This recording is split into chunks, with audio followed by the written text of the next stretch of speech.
Hey everyone, इस episode की starting में हमें क्विनवी सिटी का सीन दिखाया जाता है। यहाँ पे लू और बारओनर क्यूआन सिटी को छोड़ करके सीधा क्विनवी सिटी में आ जाते हैं अपनी नई वाइन की शॉप खोलने के लिए, क्योंकि लू के मास्टर ने उसे कहा था कि वो जल्द से जल्द गुलूम पवेलियन में ज्वाइन कर ले। और तभी हम देखते हैं कि बारओनर और लू वो दोनों ही अपनी नई शॉप के सामने आके खड़े हो जाते हैं, जिसे देख करके लू कहता है कि भाई तू पागल तो नहीं हो गया है, आखिर तूने वो सिटी के एकदम आखिरी छोर पे ये शॉप क्यों खरीदी है। अभी मिस्टर जोजो को सुसु लग जाती है और वो सबसे पहले ही उस दुकान का उद्घाटन करने के लिए वहां पे मूत्र विसर्जन करने के लिए चला जाता है कि सालो कुत्तो, आज से ये मेरा अड्डा है। लू बार ओनर से कहता है कि भाई तूने ऐसी जगह ये शॉप खोली है ना जहाँ पे कोई भी पियक्कड़ नहीं आएगा, क्योंकि ये शॉप सिटी के सबसे कोने में है। जिसे सुन करके बार ओनर कहता है कि भाई तुझे नहीं पता है कि शराब का नशा कैसा होता है। ये साले पियक्कड़ ना, भले ये मेरी शॉप एकदम कोने में क्यों ना हो, अगर मेरी वाइन ए ग्रेड की होगी ना, वो लोग कुत्तों की तरह सूंघते हुए मेरी वाइन को यहाँ तक पहुंच जाएंगे। मुझे इस चीज की कोई टेंशन नहीं है, क्योंकि मेरी शराब ए ग्रेड की है। और तभी बार ओनर दरवाजा खोल के अंदर चला जाता है और कहता है कि तू बाहर ही खड़ा रहेगा या अंदर आकर के मेरी सफाई करने में मदद करेगा। तभी लू और अपने पार्टनर जोजो के साथ उस बार के अंदर एंटर कर जाता है। तभी बार ओनर एक डिब्बे को रखता है और उस पे फूंक मारता है। उस पे इतनी सारी धूल उड़ती है, बेचारे जोजो को फिर से खांसी आने लगती है और वो कहता है कि तुम लोग सच में एक नंबर के कमीने हो। अभी बार ओनर लू से कहता है कि लू, मास्टर की एक बात मुझे समझ में नहीं आई। मास्टर अगर चाहते तो तुम्हारा एडमिशन गुलुम पवेलियन में डायरेक्ट करा सकते थे, क्योंकि गुलुम पवेलियन का जो नया हेड मास्टर है वो हमारे मास्टर का सीनियर ब्रदर है। इस बात को सुनकर के लू कहता है कि मैंने सुना था कि मास्टर की लड़ाई अपने बड़े भाई से है, इस वजह से उन्होंने शायद ऐसा ना कहा हो। हम देखते हैं वो लोग बात करते करते सारे दुकान की सफाई कर चुके होते हैं और तभी बार ओनर लू के लिए खाना लेके आता है, जो कि मूंगफली और कुछ फ्राई किए हुए गोश्त होते हैं। जिसे देख करके लू कहता है कि भाई तू क्या घटिया खाना मेरे लिए लेकर के आया है। जिसे सुन करके बार ओनर कहता है कि मेरी शॉप स्टार्ट भी नहीं हुई है और कमाई एक पैसे की भी नहीं हुई है, और तू यहाँ राजा की तरह बोल रहा है कि मुझे ऐसा खाना क्यों दिया है, जो है वो खा ले तू चुपचाप।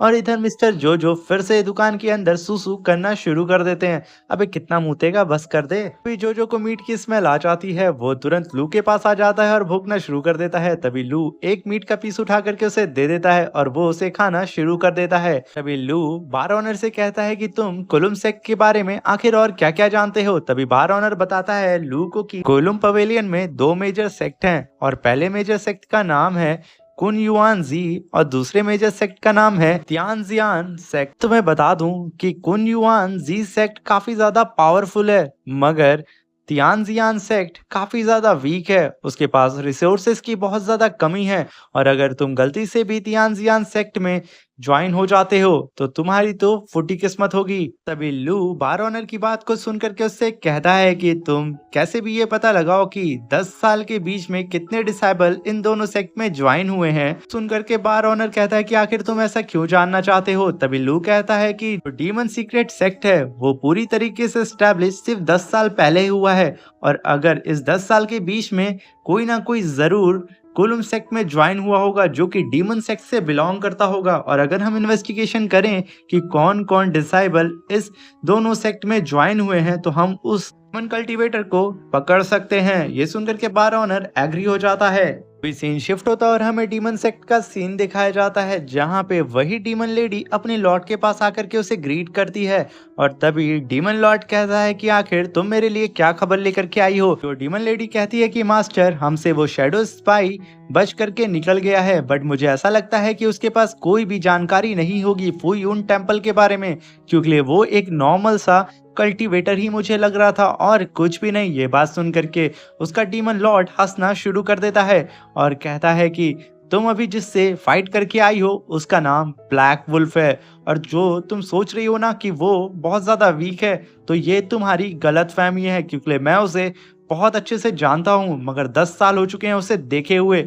और हमें यहाँ समझ में आता है कि ये डीमन लॉर्ड और कोई नहीं, व्हाइट टाइगर ही होता है, क्योंकि आप उसके हेयर को देख सकते हैं, जो कि अब डीमन सेक्ट का नया मास्टर बन चुका है। तभी वो वहां पे खांसने लगता है, जिसे देख करके वो डीमन लेडी तुरंत अपने रुमाल को उसे देती है और वो देखती है कि उस रुमाल में खून लगा होता है, यानी कि इसको जरूर कोई ना कोई बीमारी होती है। तभी वो डीमन लेडी कहती है कि मास्टर अब मैं क्या करूं? तभी वो डीमन लॉर्ड कहता है कि तुम्हारा फेस अब रिवील हो चुका है, इसलिए तुम कुछ पल के लिए हाइड हो जाओ और तुम उस ब्लैक वुल्फ के पास भूल करके भी मत जाना। तो डीमन लेडी कहती है कि मास्टर मुझे पता चला है कि वो ब्लैक वुल्फ इस समय कुलुम सेक्ट में ज्वाइन होने के लिए गया हुआ है, तो क्या मैं वहां पे इन्वेस्टिगेशन करने के लिए जा सकती हूँ?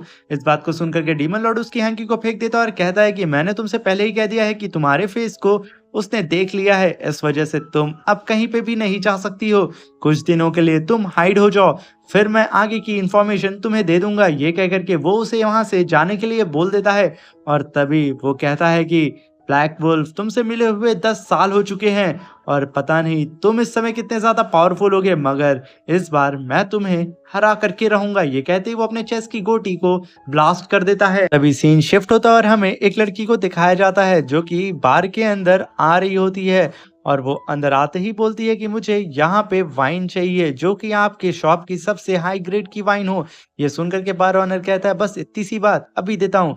मगर तभी उस लड़की की नजर जोजो पे पड़ जाती है और वो काफी तेजी से जोजो के पास जाके उसे सहलाने लगती है और जोजो भाई फिर से फिसल जाते हैं और लड़की की गोदी में कूद करके चढ़ जाते हैं, जिसकी देख करके वो लड़की कहती है कि आखिर ये कुत्ता किसका है? तभी बार ऑनर कहता है ये कुत्ता मेरे दोस्त का है। ये कहना ही था वो लड़की कुछ पैसे बार ऑनर को दे देती और कहती है कि ये कुत्ता आज से मेरा हुआ। तभी लू कोने में खड़ा हुआ है, कहता है कि ये कुत्ता बिकाऊ नहीं है, माना कि 1 नंबर का ढीठ है, मगर ये मेरा डॉगी है। और वो चुटकी बजा करके जोजो को अपने पास बुला लेता है और जोजो कूद करके तुरंत लू के पास चला जाता है। तभी लू कहता है कि तू सच में 1 नंबर का ठरकी है। जहां लड़की देखी वहां फिसल जाता है और गोदी में पहुंच जाता है। तभी वो लड़की जोजो को छीनने की कोशिश करती है लू से, मगर लू उसे जोजो को नहीं देता है। तभी वो गुस्से में आकर के लू के ऊपर अटैक करने के लिए रेडी हो जाती है और कहती है कि मैं तुम्हें नहीं छोड़ूंगी।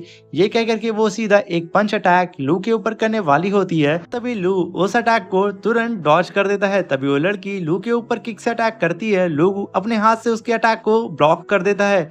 ये देख करके बार ऑनर कहता है कि ये लड़की वाकई में बवाल है, आखिर इसकी चाल ढाल तो देखो। और वो फिर से इस लड़की को देख के फ्लैट हो जाता है और उधर वो लड़की लू के ऊपर लगातार अटैक कर रही होती है। और तभी वो लड़की इतना ज्यादा गुस्सा आ जाती है कि वो काफी तेजी से लू के ऊपर स्काई किक मारने वाली होती है, जिसे देख करके लू कहता है कि ये लड़की की पावर काफी ज्यादा मिस्टीरियस है। ये कह करके वो तुरंत अपने हाथ में ऑरा जनरेट करता है और उस लड़की की फ्लाइंग किक को अपने हाथ से ही रोकने की कोशिश करता है और वो चंद मिनट में उस लड़की की फ्लाइंग किक को रोक देता है। मगर वो लड़की अपनी पावर को और भी ज्यादा बढ़ा करके लू के ऊपर फिर से अटैक करने वाली होती है, मगर लू उसके इस अटैक को भी डॉज कर देता है अपने पंच से और उसे पीछे ढकेल देता है। तभी वो लड़की कहती है कि तुम सच में बहुत ज्यादा बदतमीज हो, तुम्हें नहीं पता कि लड़कियों से कैसे बात करते हैं। तभी लू कहता है कि हमारे बीच में बात कब हुई, तुम तो सीधा मेरे ऊपर अटैक कर रही थी। ये सुन करके वो लड़की वहां से जाने लगती है और कहती है कि ने आज मेरे साथ जो यहाँ पे किया है ना, मैं इस चीज को हमेशा याद रखूंगी। तभी वो बार ऑनर उसके पैसे को उठा करके उसके पास फेंक देता है और तभी वो लड़की उस पैसे को कैच करके कहती है कि तुम दोनों इस चीज को भूलना मत, मैं एक ना एक दिन तुम दोनों से हिसाब चुकता कर दूंगी। ये कह करके वो वहां से जाने लगती है, जिसे देखकर बार ऑनर कहता है कि भाई लू देखना क्या लचक है इस लड़की की, क्या कमर है। तभी लू कहता है तू सच में 1 नंबर का ठरकी है और तेरे साथ साथ ये जोजो भी 1 नंबर का ठरकी हो गया है। तभी लू बार ऑनर से कहता है कि तुमने कुलुम पवेलियन के बारे में और क्या पता लगाया है, क्योंकि मुझे जल्द से जल्द वहां जाकर के एडमिशन लेना है। तभी बार ऑनर कहता है कि कुलुम सेक्ट का जो एडमिशन है वो 3 दिन बाद होने वाला है और उसमें टोटल 500 डिसाइबल सेलेक्ट होंगे और तुम्हारा कई तरीके से टेस्ट भी लिया जाएगा, तो तुम 3 दिन के बाद पर माउंटेन में कुलुम पवेलियन में जा सकते हो। ये सुन करके लू कहता है चलो कम से कम तुमने यहाँ पे कुछ तो सही पता किया है। और तभी वो बार ऑनर जोजो से कहता कि भाई माल मस्ती ना। और तभी सीन शिफ्ट होता और हमें 3 दिन के बाद का सीन दिखाया जाता है, जहाँ पे लू निकल पड़ता है कुलुम सेक्ट की ओर और वो कुलुम सेक्ट का एंट्रेंस गेट जैसे ही पार करता है वो देखता है अपने सामने 3 विशाल पर्वत। उन्हें देख करके लू कहता है कि इस सेक्ट को बने हुए टोटल 1000 साल हो चुके हैं और इस कुलुम पवेलियन में हर 5 साल में एक बार इसके फॉरबिडन लैंड में जाने के लिए एक कंपटीशन को ऑर्गेनाइज कराया जाता है और उस कंपटीशन को जो भी कल्टीवेटर जीतता है उस फॉरबिडन लैंड में जाने की परमिशन मिलती है, जहाँ पे वो अपनी कल्टीवेशन को और भी ज़्यादा अपग्रेड कर सकता है। तभी एक डिसाइबल वहाँ पे आकर के एक स्क्रॉल को पेन करता है और कोलुम सेक्ट के रूल्स एंड रेगुलेशन को बताने लगता है। और तभी वो कहता है कि लू और कई सारे लोगों का नाम लेता है और उन लोगों को हाइचैन हॉल की ओर जाने के लिए बोलता है। ऐसे कह करके वो कई सारे हॉल्स के नाम लेता है और साथ में वो कहता है कि कोई भी डिसाइबल दूसरे हॉल में बिना अपने सीनियर की परमिशन के नहीं जा सकता है, और अगर वो ऐसा करता है तो उसे पनिशमेंट मिलेगी। इस बात को सुनकर के लू कहता है कि भाई, मेरे मास्टर ने मुझे यहाँ कहाँ भेज दिया, इतने सारे रूल्स तो मैंने आज तक सुने भी नहीं थे, और मैं जो रूल्स को मानता नहीं है, उन्होंने मुझे ऐसी जगह भेज दिया जहाँ पे हर एक कदम पे एक नया रूल होता है। ये कहते हुए वो सीधा बाईचैन हॉल की ओर निकल पड़ता है, मगर तभी उसकी डीमन ब्लैक फ्लेम अवेक हो जाती है और उसके सीने में दर्द होना शुरू हो जाता है, जिसकी वजह से वो एक जगह थम सा जाता है। और जब वो अपने हाथ को उठा करके देखता है, उसकी फ्लेम धीरे धीरे करके बेकाबू हो रही होती है। मगर वो जैसे ही अपनी फ्लेम को काबू करता है, उसके चारों तरफ जितने भी लोग होते हैं वो वहां पे रुक जाते हैं और सारी चीजें वहां पे ब्लैक हो जाती हैं। और तभी लू चारों तरफ देखने लगता है कि आखिर यहाँ क्या हो रहा है। तभी लू अपनी स्पिरिचुअल एनर्जी से चारों तरफ देखने लगता है कि आखिर आसपास क्या हो रहा है। तभी हम देखते हैं कि कोलुम पवेलियन के एकदम डीप में एक बहुत बड़े विशाल से किले को दिखाया जाता है, और उस किले के बहुत ही गहराई में एक अलग सा ही प्लेटफॉर्म होता है, और उस प्लेटफॉर्म के ऊपर एक फॉर्मेशन बना होता है, और उस फॉर्मेशन के अंदर एक डीमन कैद होता है जो अपनी आंख खोलता है, जिसकी आंख लू की ही फ्लेम की तरह होती है। हो सकता है कि इस डीमन का कनेक्शन लू से हो, तो ये चीज हमें नेक्स्ट एपिसोड में पता चलेगी। अगर आप इसका नेक्स्ट एपिसोड देखना चाहते हैं तो मेरे चैनल को लाइक शेयर सब्सक्राइब कर दें और एक कमेंट जरूर करें।